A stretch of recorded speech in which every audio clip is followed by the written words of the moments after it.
আসসালামু আলাইকুম। আমাদের দেশে এই যে বাক্স কাঠবাদাম অসংখ্য এখন হচ্ছে দেশে, আলহামদুলিল্লাহ। আসলে এই যে ফলটা একটা ভাঙা হয়েছে, আর এখন এই ফলটা এখন ভাঙছে কাকা। আর দেখতে আসলে কালো জামের মতো, কিন্তু কাকা আমাকে একটা খুলে দেন, আমি খাবো। এটাকে এখান থেকে একটা খুলেন, ঠিক আছে? হ্যাঁ, রেখে দেন এটা। হ্যাঁ, খুলেন তো।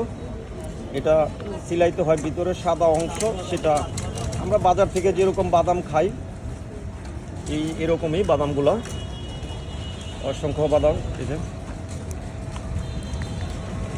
হ্যাঁ, দেন আমার হাতে দেন, খাবো।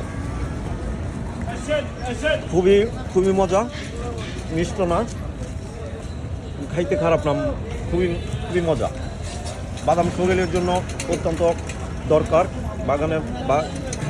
বাদামে প্রচুর ক্যালসিয়াম আছে, এটা আপনার হাড়কে মজবুত করবে ইনশাল্লাহ। দেখতে পাচ্ছেন, ভালো থাকেন, সুস্থ থাকেন, সেই দোয়াই করি। আল্লাহ আপনাদের সবাইকে সুস্থতা দান করুক, নেক হায়াত দান করুক। আল্লাহ হাফিজ।